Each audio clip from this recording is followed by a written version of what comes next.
All right, chapter 26. On the board, you will find a couple of questions, and these are questions that I have typed up to help you understand the big idea of this chapter, chapter 26. And so I want to make sure that we all get these big ideas. One thing we're going to be looking at is in what ways was Native American life changed as a result of Western expansion. And one of the things that's going to happen during this chapter is Native American life is going to be dramatically changed in the period of time that we're studying. The next question that's going to be very important, and this is the one that most people don't think about because it's not exciting, but it is, what was the ways the federal government facilitated Western expansion? How did the federal government help promote Western expansion? Like, what did it do to get farmers to go west, to get choo-choo trains to go west, to get Indians off their land, to get people to do this idea of Western expansion? And the last one's kind of one of those evaluative ones. What were the positive and the negative aspects of the opportunities presented by the West? So once again, I'm trying to give you a sense of possible AP-related questions that they may ask you. Now, before we begin, I have a question for you all, and this is chapter 26, and one of the things you need to realize is when I say the West, it's all relative, right? Are we west of Jamestown? Are we west of Missouri? What we're talking about in chapter 26 is the Trans-Mississippi West, west of the Mississippi River. And that's that area that at that point had yet to be settled by settlers in great numbers. Now here's my question for you all. Does anybody know, this is the fun fact of the day, and it's actually not very fun because I would like you to know or respond to, does anybody know the name of the children's song that is about murdering Native Americans? What a downer on a Tuesday. What? It almost seems contradictory. A children's song about murdering Native Americans. Yes. Oh, yeah. Have you heard that song? Yes. 1 little, 2 little, 3 little Indian, 4 little, 5 little, 6 little Indian. 7 little, 8 little. Aw, that was cool. We should go on the road, like at a concert, right? It's Michael Finnegan. Is it? Yeah. Who's that? He's a racist bastard. It's a song. It's a song. That's the name of the song or the artist? No, it's the song. Michael Finnegan? There once was a man named Michael. Yeah. Oh, who is he? With 2 hairs on his chin. 2 hairs on his chin. Cool. Now, if you are wondering how that song, Michael whatever, flip it again, how that's about killing Native Americans, listen.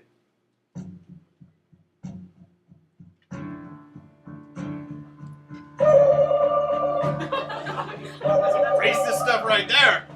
1 little, 2 little, 3 little Indians, cute, right? 4 little, 5 little, 6 little Indians, 7 little, 8 little, 9 Indians. little Oh, Indians, it's so 10 cute. little Indian boy. Innocent, right? Nothing big there. No big deal. Counting Indians. It's cute. Watch what happens. The racist stuff. 10 little, 9 little, 8 little Indians, 7 little, 6 little. Those bastards are killing them! 4 little, 3 little, 2 Gunning them little down! Indians, One little Indian boy. Oh, they saved one. Isn't that cute? Horrible. This was a song that is used to teach young children that it's okay for Indian people to disappear. So hopefully when you have children, when you are 30 years old, do not have children young. They'll ruin your life. Not that you ruined your parents' life. You were blessings. Some of you. But keep that in mind. Now, here's what we're talking about. The Trans-Mississippi West. What we're talking about is west of the Mississippi River. And the Mississippi River, of course, is that big river over here. And it's this area in the frontier. And what you're going to learn in this chapter is that you're going to see the destruction, the decimation of Native American life. And this is going to be a big part of the settlement of the West. When we think about the West, you may think of cowboys and this romantic, the robbers and the trains and all this stuff. But you can't talk about the West without talking about the destruction of Native American culture and population.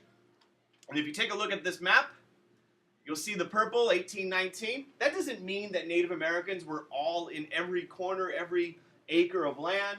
Because remember, there were Spaniards here, there were people coming up to Oregon Territory. But by 1894, take a look what happens. That purple represents the area that Native Americans still control. It was very small. And one of the things that's going to happen, you don't need to know all the Native American tribes' names, but what we're talking about in this area is a part of the country called the Great Plains. All of this, you have a bunch of different Native American groups. You have the Plains Indians. You have the Sioux Indians. You don't need to memorize all of them, but you'll hear about some of them today. Blackfoot, Crow, Cheyenne. You have, remember, the 5 civilized tribes. They were put there after the Indian Removal Act in what was Oklahoma. A lot of different tribes in this area. Does anybody know what they have in common? Because when you say that word, right, Native American, it implies that they're all the same. But they're not. They're different cultures, different languages, different gods, different ways of life. But anybody remember when you were a little kid and you learned about Native American history, maybe the 4th grade? What do Native people living in this region of the country have in common? Anything? Yeah. Buffalo. Buffalo. Exactly. The importance of the buffalo is huge for these people. Buffalo is their livelihood. It's not just their food. It's their home. It's their cooking tools. It's everything. This is a great painting, not because of any artistic reasons, but what do you notice about the buffalo and the Native people in the painting? Anybody do you see what I see? That song, that children's song is all about stalking people. Do you see what I see? Full of posies about. I don't know. That's like a child molester. What's a pocket full of posies? It's black clay. It is? Damn it. Ashes Oh. all fall down. Oh my God. Horrible. What do you notice about the Native Americans who are hunting? They're on horses. They're on horses. Quick question. Did horses exist in North America prior to the arrival of the Europeans? No. No. It's kind of a loaded question because why would I ask you if they did? No, they didn't. Did Native Americans have access to firearms that shoot bang bang bullets? No. So life was changed for these Native American people. So if you go back over here, this doesn't mean that up until chapter 26 or up until 1800s, that Native people in this region were just kind of waiting around. Like, oh, we'll just wait for the Europeans to come and now our moment in history is taking place. No, they were adapting. Now, there are some downsides of having horses. What's that, welfare check for me? Yep. Sweet! Tommy. Oh, you got your little nickels and dimes? You're gonna go to Chuck E. Cheese? Yay! So, they were adapting. The problem with horses is it allows Native people to go greater distances, which means you are coming into contact with other tribes, which means warfare is going to accelerate between Native American people. So these individuals were in this part of the country, and remember, the buffalo is so important. Now here's the thing about the buffalo. Anybody ever eat buffalo meat? Come on, people. It's beautiful. It's a tasty, tasty food. You can get buffalo jerky. It's so good. Buffalo, you can eat it. You can also use the skin for your teepee, for your housing. You can use the bones for kitchen tools or religious ceremonial items. So every aspect of the buffalo was used by the Plains Indians. Everything. Except for anyone can make a buffalo noise? I was trying to think on the way to work today because I knew I was going to talk about buffalo. I was like, what noise does a buffalo make? Why'd you say What does the Because, that's the problem, Mr. Chesapeake, about the internet. The wonder is gone. You're at a party and someone says, do you remember that song? And then everyone pulls out their phones and they start Googling it. But back in the day, you would debate, you would discuss, you would battle. No, I think it's this person. And so searching on the internet. No. It's so much more fun to imagine it. Anyone want to pull a buffalo noise? Because I am desperately wondering in my head, what do they sound like? In my head right now, my buffalo, I'm picturing big herds of buffalo going, "Arr!" That's my buffalo noise, but I don't think it's accurate. We got French buffalo. All right, so nobody else? See, you guys just letting me down here, yeah? Oh my God, is it dying? That's awesome. I like it. You're Madly dying. Yes, I love it. Right. So whatever it sounded like, the point is, look at this, these maps right here. We don't know for certain, because I know this will be shocking for many of you, but in 1800, they didn't count the buffalo. 1 buffalo, 2. Stop moving, damn it! We're trying to count you. We don't know. But there's probably about 15 million buffalo in North America. That's a lot of buffalo. They're big animals. By 1870, the buffalo population in the United States was only 1,000. Now, what the hell happened? Well, the destruction of the buffalo was deliberate. This was not because of Native Americans saying we're gonna eat good this year. God, we're gonna supersize our buffalo steak. This was a reality of, in the 1860s, there was a huge demand for buffalo hides. In fact, I love this photo because everyone thinks this guy's sitting on a rock or something, but that dude right there in the corner with the super cool hat, this dude right here, is sitting on piles and piles of buffalo carcass. Now, why are they killing them? One, there's a demand for the hides. There's a demand for their skin because you can make things out of it, like shoes and things like that. The other reason is there were dudes like this guy right here who had the nickname Buffalo Bill Cody. Buffalo Bill Cody. And one of the things he did, and not just him, he's kind of famous, he got a cool nickname. Buffalo Bill Cody worked for the railroad, and one of the things that happens is buffaloes travel in herds. They're like the gangster animals of the Great Plains. They roll deep. And they travel in herds, and one of the problems is if you're building railroad routes, or routes, I don't know which one, I'm a Polish guy, you never know if a herd is going to block it. Because believe it or not, if a herd of buffalo was on the tracks, the train could not get by. Oh, just run it over. The train would go off the rails. It would derail. These buffaloes are so massive and there's so many of them. So one of the things that happens is they start shooting the buffalo to get rid of them so that the railroad could develop. And the other reason is to feed the workers. If you're out in the middle of nowhere, believe it or not, there is no McDonald's back then. There is no super Walmart. So you gotta hunt. And the buffalo becomes the thing you hunt. Now that doesn't, let's go back over here, that doesn't explain 15 million buffalo to 1,000. There's not that many workers who are that hungry to cause that.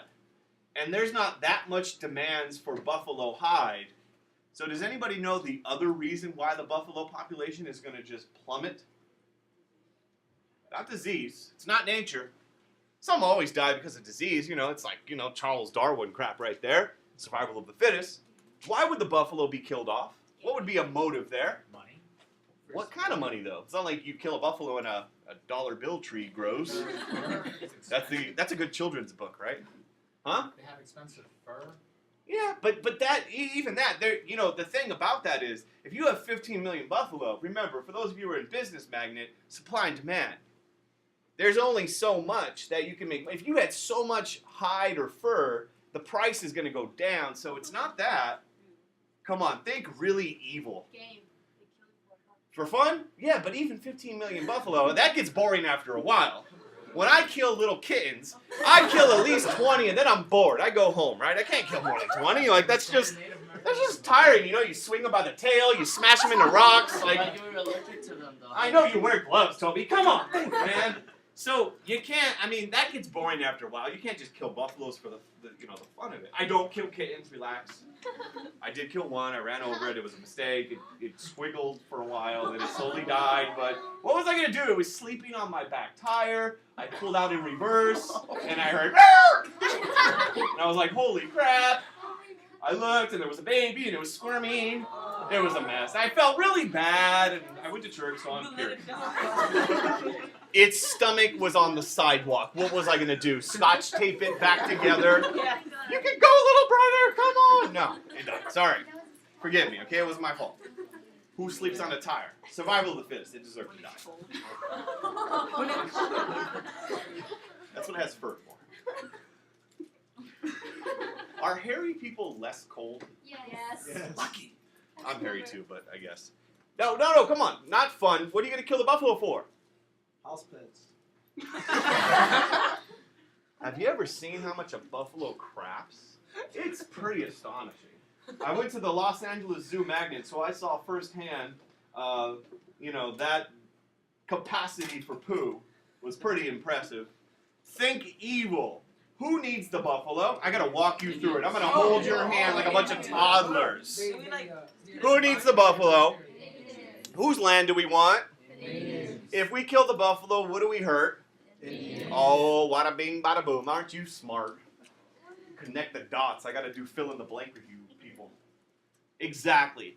One of the reasons why the buffalo was killed, it was the wholesale slaughter. One, it was for hides. One, it was for food. But the real reason the buffalo population just gets wiped out was because they killed them to undermine Native American resistance. And the wild thing about it is the buffalo, they would take the hide and everything else would just rot. So, whereas the native people, they used the entirety of the animal for the settlers moving west, and for the government, it was just kill for the sake of stopping Indian resistance. Now there's good news. Before there's good news, apparently there's the photo. This is just a wild photo to give you an idea of the hugeness, if that's a word, the hugeness of this destruction of the bison or buffalo. Homeboy on the top of this big pile is on top of buffalo skulls. And they are piled up. There are tons of them. And what they're going to use the skulls for is to produce fertilizer. So there you got that. But here's the good news. If you're a Native American, well, this is not good news for you. If you're a Native American and you want to keep your land, where is the government going to put Native people as they try to slowly chip away at their land in the West? Where are you going to go? Reservations. Put us on this reservation. Take away. Took away our ways of life. The way of life. In fact, what's going to happen, and this is horribly, this is one of those sad moments, one of many sad moments, but what you're going to see happening, and I'm going to tell you how it happens in just a moment, is Native Americans who are largely nomadic. Nomadic, fancy talk for moving around. Why are you moving around? Here's another fun fact. Buffalo don't stand there waiting for you to hunt them. Yeah, bro, I'm going to be here. When you're hungry, just come back. When you need a home, just shoot me. No, they're moving. They're in herds. You got to track them. You got to hunt them. And what was going to happen is Native Americans were going to be moved into reservations. Now, you're going to learn today how that's done, but it's done by a whole bunch of different ways. One, signing treaties and breaking the treaties and doing things of this nature. The threat of force, basically the military coming in with the big guns and getting ready to move people. And what you're going to see is actually two districts set up. One here. Where's this? Anybody know? Come on. It's Oklahoma. Oklahoma was actually originally created, remember, after the Trail of Tears, the Indian Removal Act, there were already Native Americans here. And the other big reservation is going to be up here. It's called the Great Sioux Reserve.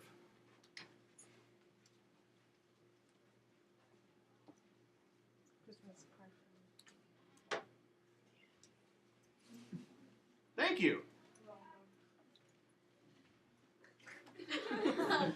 Aw, my day just got better. They probably had to do this, huh? Was this an assignment? Could you have lied to me and say, no? So does each teacher get one, or am I really sad that I only got one? You're very special, that's why. No, you choose the teacher that you want. Oh, we chose. Oh, so I only got one? How many of you chose me? I don't know. I did. Jerks. So here's what happens. These reservations are set up. Now, here's the thing. What the first part of this chapter is all about is these Native American people, these Plains Indians, are not going to submit to this without a fight. In fact, the response to Native Americans, to the tribes, and keep in mind, when we use that word Native American, it kind of implies that it's just one group. It's many groups. Those individuals, those people that we kind of collectively lump into a category Native American, they are going to resist. In fact, Were you trying to get crazy with this thing? Don't you know I'm loco?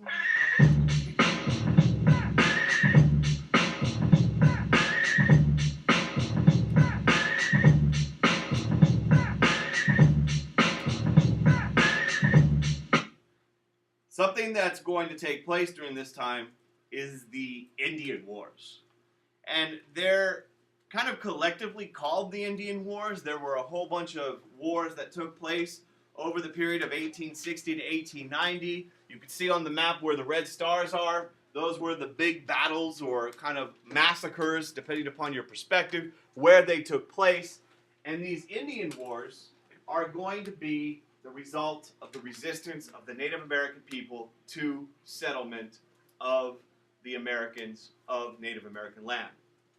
You're going to have some pretty crazy fighting. You're going to have some atrocities committed. You're going to have some horrible, horrible things. You're going to have children being massacred. Atrocities are going to be committed on both sides. You're going to have Native Americans attacking innocent civilians. You're going to have the U.S. government attacking innocent Native Americans. More often than not, the atrocities were committed by the U.S. government against the Native American people. We're talking about 100,000 Native American tribes involved in the fighting. So when you think about this, at least when I was studying this way back in the day, I didn't think of like this many people, but we're dealing with like 100,000 fighters. Some other things that you need to know that will probably be on the test. 1/5 of the soldiers, the U.S. soldiers who fought in the Indian Wars were African American. Oftentimes when you kind of think about this time period, you think of white man versus natives, but 1/5 of the soldiers were black. And we'll talk about why that was the case on Thursday. The thing about these wars, because if you remember, we've had wars before. Next week you have a mock. You better know about Powhatan's War, Pequot War, the King Philip's War. You better know about Pontiac's Rebellion. You better know about Tecumseh and the Prophet. You better know that Native people have been fighting for a very long time, but things done changed in 1860. These tribes have more access to guns. They're more mobile. They got horses. They're better prepared. You know, in the colonial period, when the colonists came and, you know, they had their Thanksgiving and you have your week off school, they weren't really prepared for what they were up against. In 1860, they kind of knew what was in store for them, and they were prepared to resist it. So let me give you a couple of examples of what happens. So you got these Indian Wars. First example takes place at a place called Sand Creek in Colorado. Sand Creek in Colorado, and what you need to know is in 1864, a massacre is going to take place. We've had massacres before. Boston Massacre. 5 people died. This one's going to be a real massacre. Here's what happens. Prior to 1864, a shiny thing was discovered in this part of the state of Colorado called gold. And when gold is discovered, guess who comes? White people. You racist, what, only white people like gold? Yeah, largely white people, but people, non-native people. Yeah, a lot of white Americans show up, but some non-whites. But it's basically a rush. That's why they call it gold rush. Even though this wasn't the famous gold rush you all know about, there was a gold rush. People come. The problem is there are native people there, and native people suddenly now are faced with this new reality where there are people in their territory, and they, the native people, are forced onto reservations and told you can't leave the reservation or else you will be in trouble. And what ends up happening is there's these little fights that take place between the settlers, the Americans, and the native people. And some of the native people are leaving the reservations because they're trying to defend themselves. And this guy comes in, Mr. Colonel John Shivington. I always hated that last name. It just sounds like a jerk. John Shivington. And Colonel John Shivington starts raising a group of men, a cavalry, and you can see his little Craigslist post. Attention Indian fighters. He's rallying people. And what John Shivington does, and there's a whole bunch of stuff that happens in between this, so if you think I'm giving you all the details, I'm not. But John Shivington and his men go into this place called Sand Creek and open fire. There is something you can't understand. I work at this gentleman. There is something you can't understand. I work at this gentleman. Approximately 400 individuals are killed during the Sand Creek Massacre. And what you're looking at here is the cavalry going through the village and just opening fire on native people. There are well over 100 documented children and women and elderly people amongst those dead. There are stories, if you read the diaries and the primary sources, of women praying and being killed and children being bashed in the skull with clubs as these individuals go through Sand Creek and enact havoc upon this tribe. 400 people killed. Now, for those of you that are thinking, okay, huh? Yes. Was Sand Creek a reservation? It was near the reservation, and part of it took place on the reservation. So yes. For those of you that are thinking, okay, oh wow, this is horrible, and it is horrible. These kinds of massacres, there's Sand Creek over there in Colorado on the map. There were other ones, and this is not to imply. So please do not ever write, both sides did it, so, that's just the way the cookie crumbles. There's another massacre, though, up there called the Fetterman Massacre. And this is one of those examples of Americans being massacred. So when I say there's atrocities on both sides, overwhelmingly they're committed against native people. But be aware, the Fetterman Massacre is named after the captain of this group, a guy by the name of William Fetterman. And he's leading a group of people in these wagon tent camps. And while they're traveling, they are ambushed by a Sioux Indian war party in December of 1866.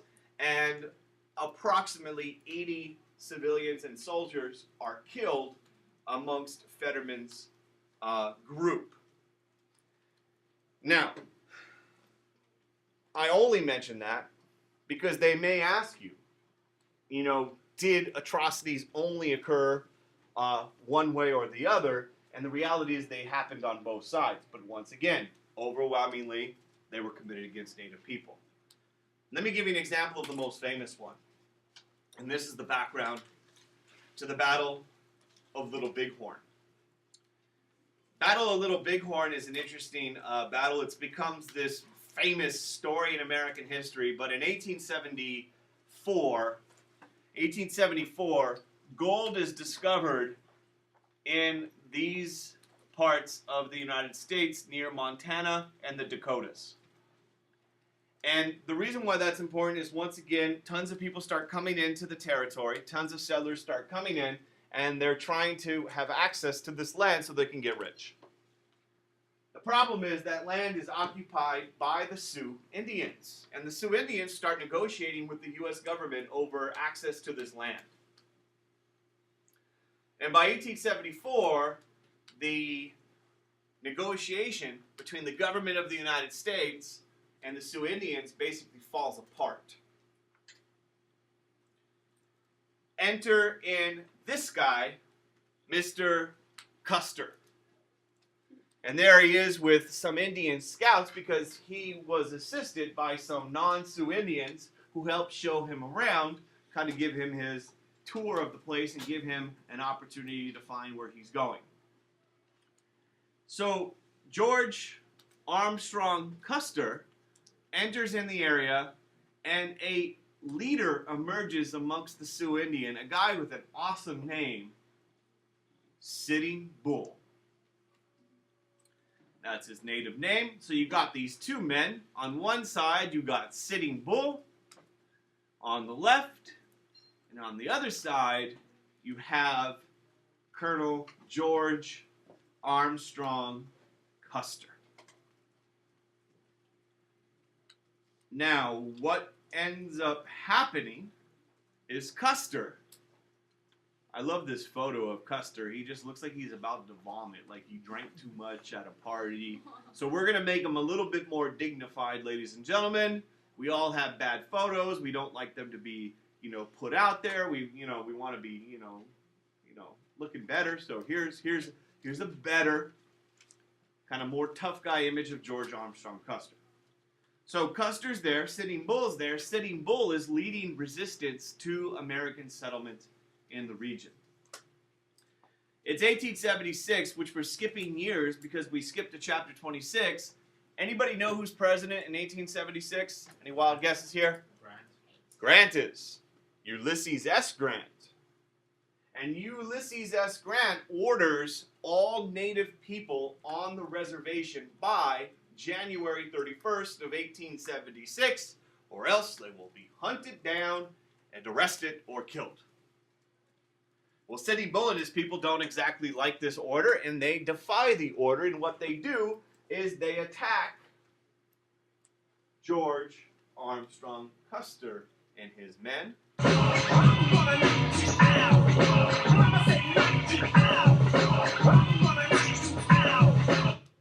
And Custer is killed along with 209 men under his leadership. It becomes famously known as Custer's Last Stand because he dies. And just in case you don't know, when you're dead, you can't stand any longer. He fought very bravely, according to the legend. He fought to the end, but yet Sitting Bull wins the Battle of Little Bighorn. Now, if you recall, there was a moment where I said, hey, boys and girls, sometimes when you win, you really lose. Well, Sitting Bull is at the top of his popularity amongst his people at this point. He's doing his little dance. He's feeling good. But what happens is the U.S. government sends in reinforcements to go capture and apprehend Sitting Bull. Sitting Bull goes on the run. He actually ends up going across to Canada, trying to hide out. The U.S. government is looking for him. It takes like 5 years for them to finally capture Sitting Bull. And you know how they do it? They go into Native American land and they burn their crops so that they'll start starving to death. Some horrible stuff happening. Eventually, Sitting Bull is captured and the resistance is crushed. Wild thing about it is, Sitting Bull, the proud Indian Native American leader who defeated Custer with his brave, attack and his strategic planning, Sitting Bull is captured, and what happens? Anyone knows what happens to Sitting Bull? Sitting Bull, this is a true story, joins a circus. Kind of a sad end to a once proud existence. Sitting Bull becomes an actor in a performance show called Buffalo Bill's Wild West Show. And there he is in 1881, Sitting Bull. And what he basically did is eke out an existence making money performing in front of crowds of Americans, acting out Native Americans fighting cowboys and Indians in front of audiences across the country. So if you can imagine the kind of the tragedy of this kind of thing, the guy goes from being a resistor of American settlement into his land to a circus performer. There's other sad things. We're going to go quickly through them because we can spend all day on this. Another example of the kind of resistance and then kind of eventual and inevitable and sad defeat. Chief Joseph. Chief Joseph was a Native American leader who was the leader of a group of Native people called the Nez Perce tribe. And the Nez Perce tribe was in the area of Oregon and Idaho. And basically, what happens here, Chief Joseph starts leading a resistance. Once again, the same story happens over and over again. In 1877, the settlers are in his area. They start forcing him on the reservation. And Chief Joseph leads a resistance against this. Eventually, the army comes in. He goes on a famous retreat where he tries to get to Canada and escape. And eventually, he and his fellow Nez Perce peoples are captured. And a bunch of them are actually sent to Kansas to live on a reservation, where about 40% of them will die from disease that they catch while on these reservations in Kansas. So over and over again, you have resistance, very often followed up with defeat. My favorite guy, just because he just looks like the kind of dude that if you wanted to intimidate someone, you would pick him, is this guy. Were you trying to get crazy with this thing? Don't you know I'm loco?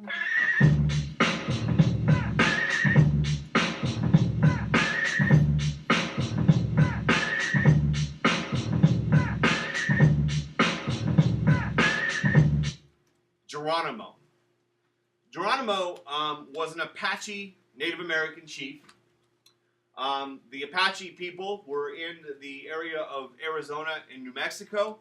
Once again, the Apache people rally around Geronimo. He starts resisting white settlement in the region, puts up a fierce resistance. Same story happens over and over again.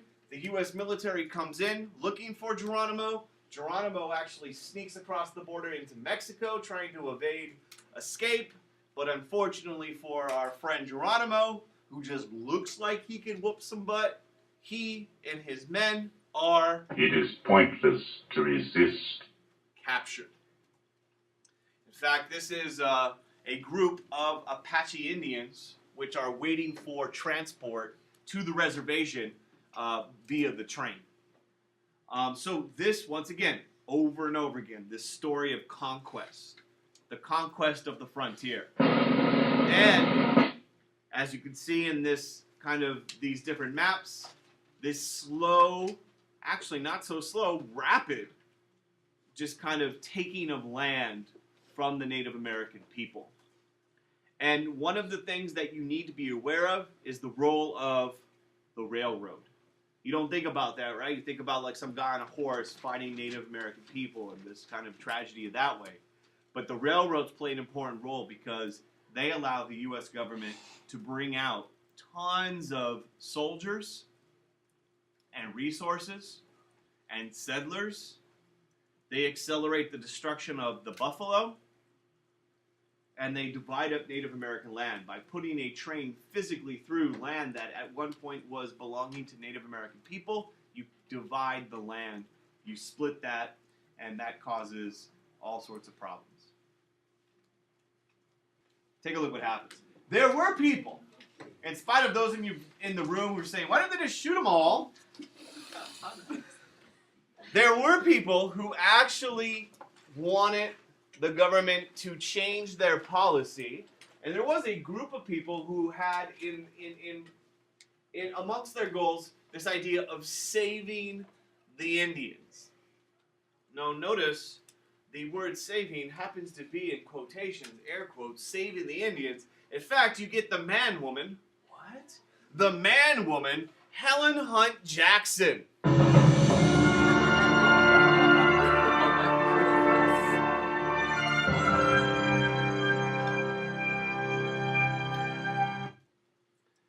Forgive me, Helen Hunt Jackson, but your hands look freakishly big, and you just scare the hell out of me. But Helen Hunt Jackson actually was a reformer who wrote a very important book in 1881 called A Century of Dishonor. And in this book, A Century of Dishonor, she, which was not exactly something that people were talking about back then, she documented the horrible ways that Native American people were being treated.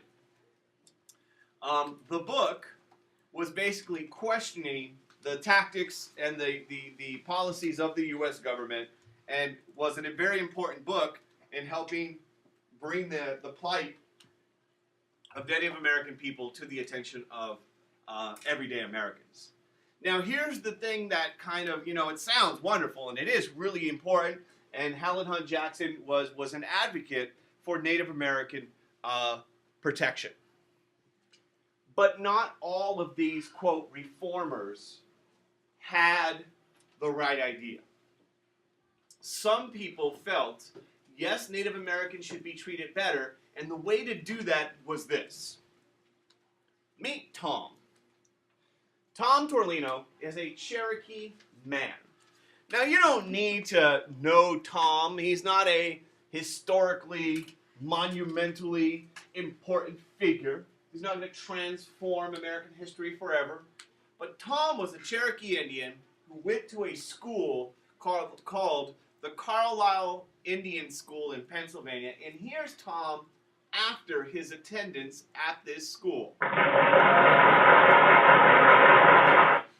Tom was a student at the Carlisle Indian School in Pennsylvania, and one of the philosophies of some of those reformers was, in order to save the Indian or Native American people, you had to kill the Indian and save the man.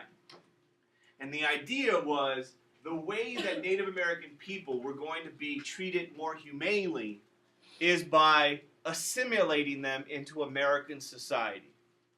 So that is Tom. For those of you that don't believe what you're seeing, look at his nose, his lips, his eyes. It's the same man.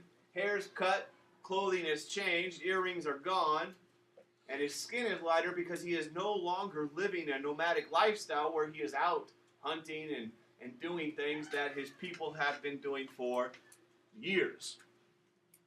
So some reformers, some of the people who wanted to save the Indians, their solution was to take away what made them Indian. And that would treat them equally. Here's another group of Native American boys. These are Lakota boys who attended the same school as Tom. Here they are.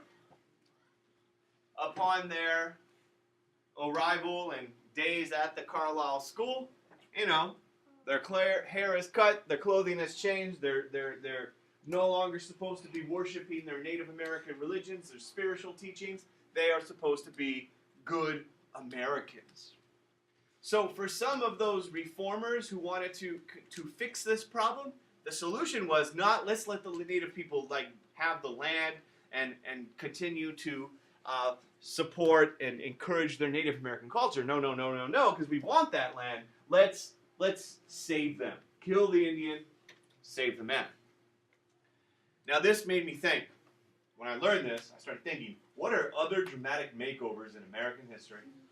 And Mr. Joes has a curious imagination, so I wanted to show you some other dramatic makeovers in American history, because this is important. This isn't just done to Native American people. Oh, no. This goes much further. Here's the first. You may know this one. Oh my God. There once was a young boy who was black.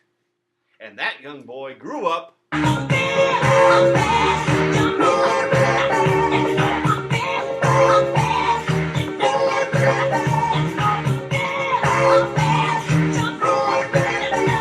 That's bad.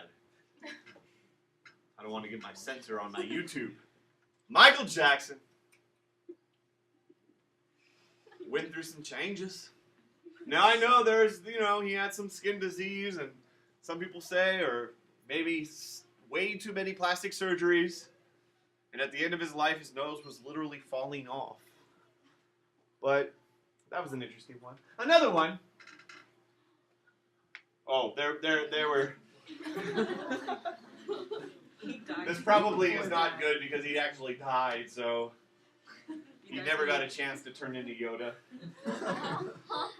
But we'll move on. Just in case you're ever wondering, like, if you're ever going to find love in the world, Michael Jackson convinced this woman. Now, granted, he had a lot of money, so I guess the solution is, if you're feeling lonely, get a lot of money and then anybody will marry you, right? Because that's the mother of Michael Jackson's children. So, cute couple, right? The mother, right, yeah. There's all these things saying, like, that he's not really the dad or whatever, but I don't believe that gossip. Now, another famous makeover in American history.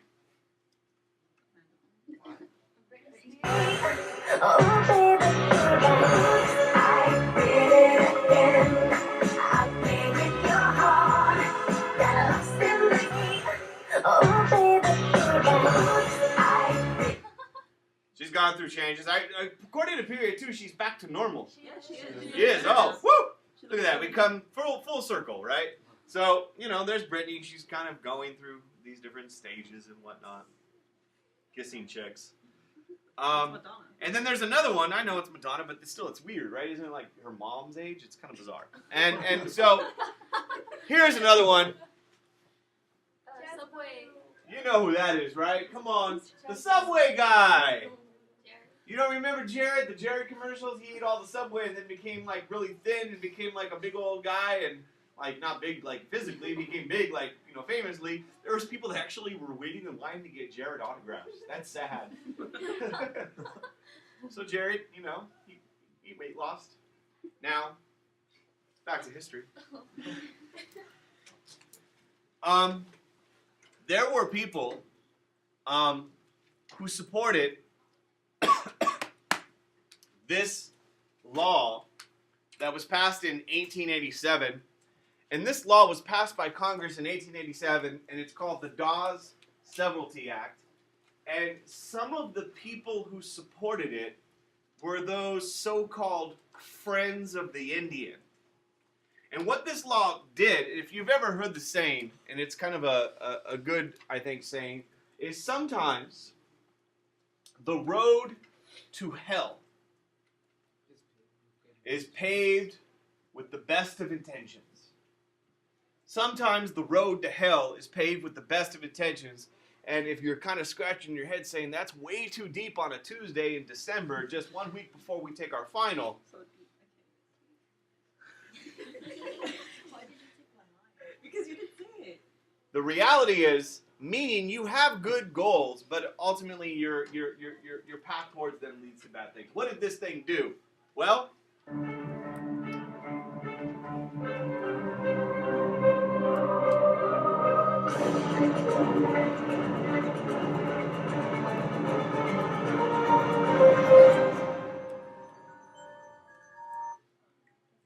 tell them I'm on a conference call till 3:30 though.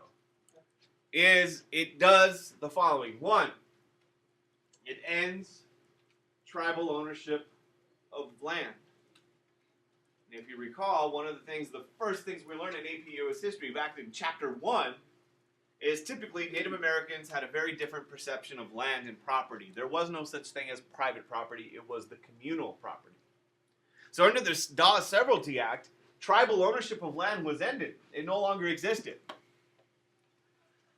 And what was in place of tribal ownership of land was reservations would be split up. So Native American people would be given reservations. They'd be given 160 acres of land on these reservations, and they would be private property. So the whole goal here is to wipe out tribal ownership of land. So if we are a Native American tribe, we will no longer own it together. We will all divide it up based upon family. You get 160 acres, you get 160 acres. And the goal here is to actually turn these Native people into farmers. Private property, no longer nomadic farmers. And for some people, they supported the Dawes Act because this was a chance for those Native people to one day receive their citizenship. That if they are no longer nomadic, they no longer own the land communally, they will then be kind of like, eventually, American citizens. And the Dawes Act was assumed to be able to do this. Now here's the problem, or one of many problems. One, it didn't work out this way. The reality is, most of the best land was given to settlers from the United States. So rather than the land, which was owned by the whole tribe, being split up, very often the land was being taken over by American settlers, and then what was left over was kind of divided up amongst the native people. And the best land was given to the American settlers, and the worst land was given to the native people who originally owned the land. The other problem for this particular law passed by Congress is that it was very often completely disregarded the culture, tradition, reality of Native American life. No, sorry, we're not going to do those things this way, we're going to change it. So it was fundamentally just shifting the way Native American people had existed. And then once again, you'll see this kind of map over and over again, just kind of different colors, different versions of it, but the results are the same, whether it be by war or by treaty or by act of Congress, the land was slowly disappearing. Now this is the big one. So all this stuff's going on, and it's 1890. And this guy comes around, Wovoka. Wovoka was a prophet of the Sioux Indians, and Wovoka claims that he gets visions, and he basically starts spreading a movement amongst the Native American people. And this movement, you can see in these different images, but this movement was called the Ghost Dance Movement.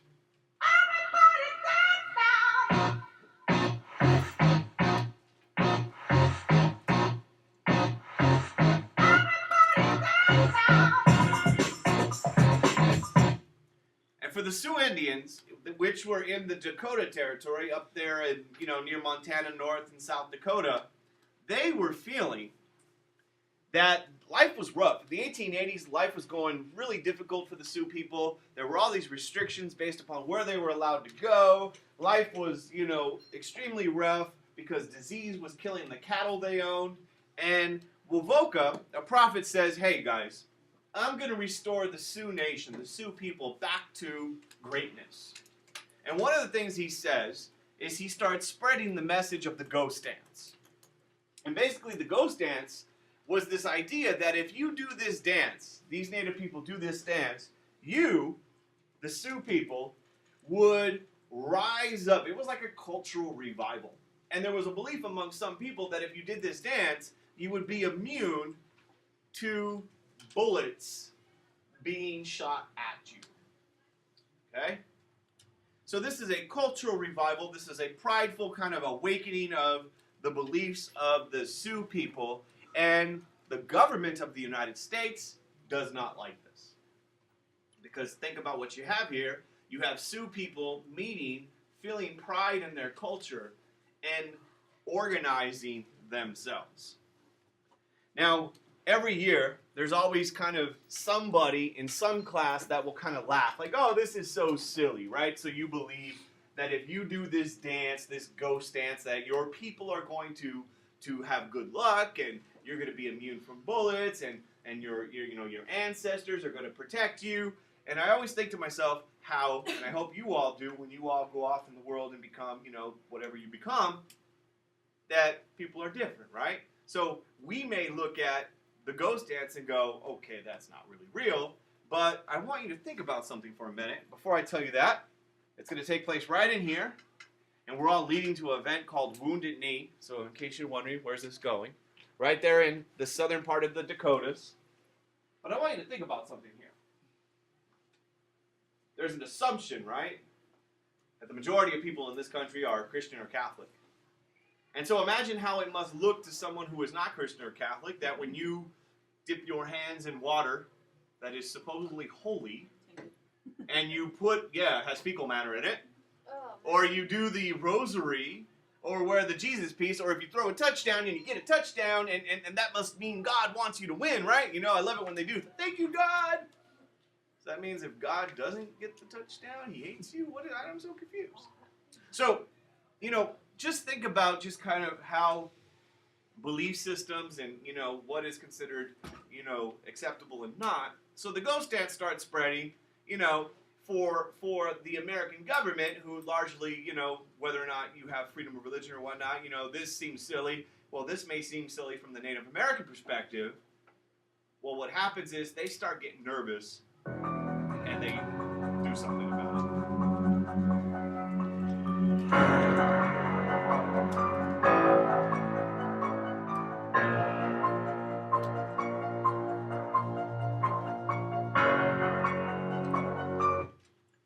And it's the Battle of Wounded Knee. And it says right there, it's really not a battle, but a massacre. But basically what happens is in December of 1890, the 7th Cavalry goes into this territory, onto the reservation. And the 7th Cavalry goes in there. And this is the part where it gets a little tricky. Who shot first? You know, it's kind of like at Lexington or the Boston Massacre, like who shot first? Well, history will never know for sure. But as the 7th Cavalry is going into the area, allegedly a Native American shot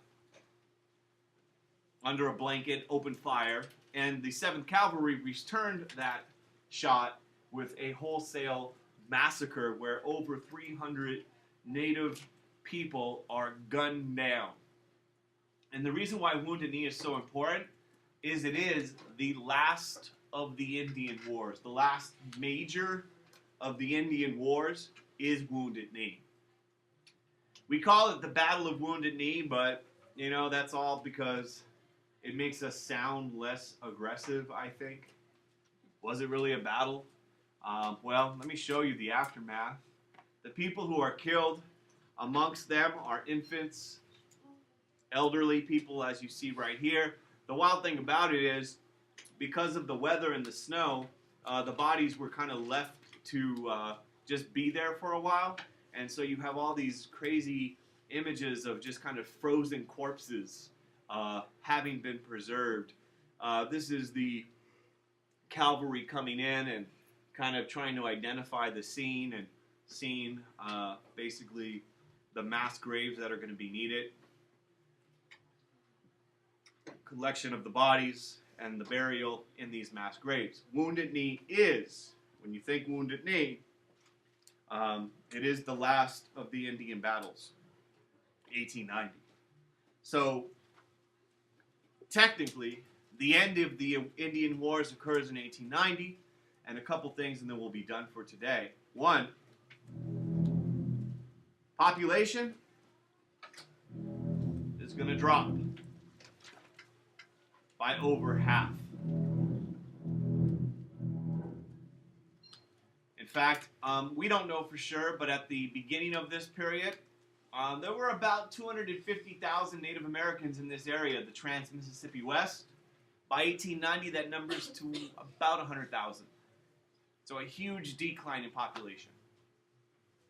Another kind of example,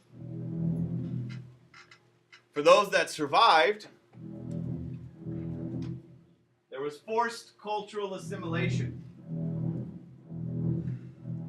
If you were one of the survivors, you found yourself very often on a reservation where your nomadic life was stripped away from you, where you were kind of coerced into converting to Christianity.